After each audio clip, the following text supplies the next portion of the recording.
শুভ সকাল বন্ধুরা, আপনারা সবাই কেমন আছেন? আশা করি ভালো আছেন, সুস্থ আছেন। আজ হচ্ছে শুক্রবার, এখন ঘড়িতে বাজলো সকাল 6টা। এখন থেকে আমার ব্লগটা আমি শুরু করলাম। প্রথমেই আমার কাজ হয়েছে, কাল রাত্রে আমি হারপিক দিয়ে ভিজিয়ে রেখেছিলাম সারা রাত। তারপর আমি সকাল সকাল বার্নারগুলো পরিষ্কার করে নিচ্ছি। একটা স্টিলের তার দিয়ে বাসন মাজি, যে কড়াই টড়াই মাজা হয় সেই স্টিলের তার দিয়েই আমি ভালো করে ঘষে ঘষে পরিষ্কার করে নিচ্ছি। হারপিক দেওয়ার পর দেখুন কিছুটা পরিষ্কার হয়েছে। হারপিক দিলে একটু বার্নারগুলো বেশ পরিষ্কারও হয়, তো আমি তাই করেছি। আর এটা দেখুন, এটা এখনও লগড়ানো হয়নি, তাই এখন পরিষ্কার করে নিই মাঝেরটা। তো আমি পরে পরিষ্কার করে নেব।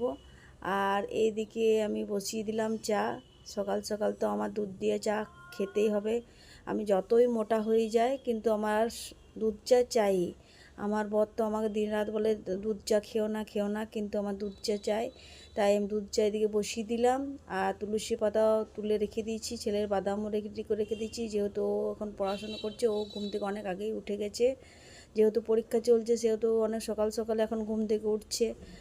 আর এইদিকে দেখুন আমি বাইরের ওয়েদারটা আপনাদেরকে দেখাতে চলে এলাম। আজকেও মেঘলা মেঘলা বেশ। তো আর কালকে রাত্রে আমি আরেকটা জিনিসও ভিজিয়ে রেখেছিলাম, কলের মধ্যে অনেক আয়রন জমে গেছিলো। তো আমি কলের মুখের জালিটা খুলে নিয়েছি, দিয়ে সারা রাত ভিজিয়ে ওটাও রেখে দিয়েছিলাম। ওর মধ্যে আমি দিয়েছিলাম ভিনিগার, আর দিয়েছিলাম ভিমবার লিকুইড, আর একটুকু দিয়েছিলাম খাবার সোডা। এই দিয়ে ভিজিয়ে আমি সারা রাত রেখে দিয়েছিলাম। আর একটা বার্নার, যেটা ছোটো বার্নার ছিল, সেটাও বললে পরীক্ষা করে দেখি এইটাতে যায় কি না, তাই আমি ওটার মধ্যে ডুবিয়ে দিয়েছিলাম। আর এদিকে দেখুন আমি আজ সকালে আমার রান্না বান্না হবে কুঁদরি ভাজা, আর হবে ঢেঁড়স আলু একটা সবজি, আর ভাত। আর আর কিছু করিনি। এই দিয়ে আজ আমাদের সকালে খাবার রান্না শুরু করে দিয়েছি। হয়েও গেছে রান্না বান্না। আর এদিকে দেখুন আমি জালিটা পরিষ্কার করে নিয়েছি মোচাটা দিয়ে। পরিষ্কার করার পর ওটা ভালোভাবে আমি আটকে নিলাম, কারণ এটা বন্ধুরা প্রায়ই আমি করে থাকি। কারণ এখানে তো আগেই বলেছিলাম যে আয়রন প্রচণ্ড জমে যায়, তাই আমি প্রায় দিন সব কলগুলোই, বাথরুমে রান্নাঘরে সব কলগুলোই আমি এরকম জালি দেওয়া আছে, তো ওইগুলো আমি প্রায় খুলে পরিষ্কার করে নিই, ভিজিয়ে রেখে দিই সারা রাত ভিনিগার খাবার সোডা দিয়ে, তো সকালে পরিষ্কার হয়ে যায়। আর এই দেখুন পুজোতে যে শাড়িটা আমি নিয়েছি সেটা তো সবারই করছি, কিন্তু নিজেরটাই করা হচ্ছে না। তো আমি প্রথমে ব্লাউজ পিসটা আমার শাড়ির কেটে নিচ্ছি, কারণ এবার বানাতে হবে, পুজো তো আর দেরি নেই। তাই আমি 80 সেন্টিমিটার ব্লাউজের পিসটা কেটে বের করে নিলাম। আর তারপরে ভাবলাম ফলসটাও একবারে বসিয়ে নিই। আর ওইদিকে তো রান্নাবান্না আমার কমপ্লিট হয়ে গেছে। তো আজ তাড়াতাড়ি রান্নাবান্না হয়ে গেছে বলেই আমি বসে গেলাম সকাল সকাল, করেই নিই। কারণ প্রচণ্ড গরম দেয় একটু বেলা হলে, তারপরে ঘর মোছা, ঝাড়ু দেওয়া, ঘরের কাজকর্ম তো আছেই। তাই প্রথমেই ভাবলাম এই কাজটাই করে ফেলি। তো এই 80 সেন্টিমিটার ব্লাউজ পিসটা আমি শাড়ির পিস থেকে বার করে দিলাম। এটা আমি স্যারের কাছে কাটিং করে নিয়ে এসে নিজেই বানিয়ে নিতে পারবো, তাই আমি কেটে নিচ্ছি। আর ফলস পাড়টাও বসিয়ে নেব। ফলস পাড় আমি আগেই একেবারে কিনে নিয়ে চলে এসেছি, তো ওটাও বসাই। লোকের করতে যে নিজেরটাই হয় না, ওটাই হয়, আমারগুলোই পড়ে থেকে যায়। তো যাই হোক, এই দেখুন আমি ফলস পাড় বসাচ্ছি। ঘরে ফলস পাড় বসানো খুবই সহজ, আপনারাও বসিয়ে নিতে পারবেন। আর এইদিকে তো ছেলে পরীক্ষা দিতে যাবে, তাই ডাইনিং টেবিলে এখনও পড়াশোনা করছে। এরকম যদি সারা বছর পড়াশোনা করতে থাকে তাহলে আরও ভালো রেজাল্ট করবে, কিন্তু পরীক্ষার আগেটায় খুব একদম জোর কদমে পড়াশোনা চলছে।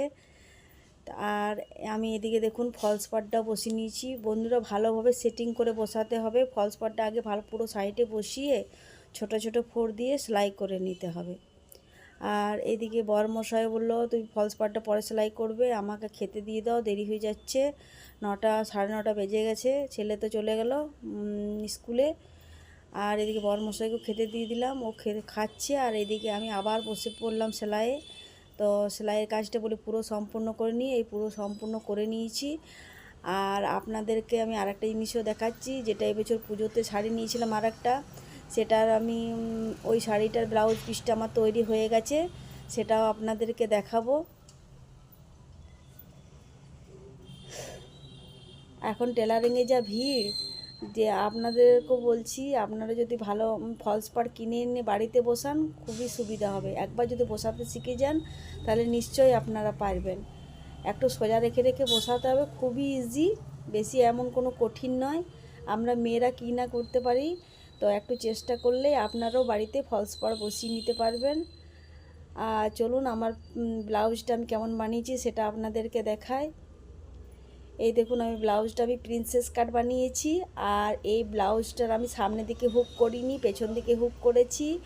আর একটা পটি বসিয়েছি, পটি কিনে নিয়ে এসেছিলাম, সেই পটিগুলো লাল বর্ডার দিয়ে বানিয়ে দিয়েছি, নিচেও বানিয়েছি কোমরটার কাছে আর গলাটার কাছে বানিয়েছি, এই দিয়ে বানিয়ে দিয়েছি।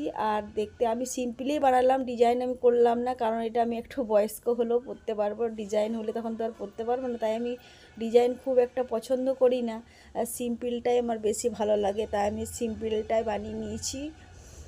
আর এই যে শাড়িটার ফলস পাড়া বসালাম, সে শাড়িটার ব্লাউজ পিসটাও আমি ভেবেছি যে প্রিন্সেস কাটেই বানাবো, ওটাও আমি পেছন দিকে হুক বানাবো। আর একটু ডিজাইন দেখা যাক, কিছু পান টাইপের ডিজাইন করব ভাবছি, এটা তো গোল গলা হয়ে গেল। তো বন্ধুরা অতি অবশ্যই জানাবেন আমার ব্লাউজটা কেমন হয়েছে, যেমন পেরেছি করেছি। এদিকে আমি চা বসিয়ে দিয়েছি। গুড ইভিনিং বন্ধুরা, বাইরে দেখুন বৃষ্টি হচ্ছে, আর আমার বরমশাই এদিকে পাঁপড় ভাজছে, সাবুত পাঁপড় অলরেডি দুটো ভাজা হয়ে গেছে, খাচ্ছি। আর এদিকে দেখুন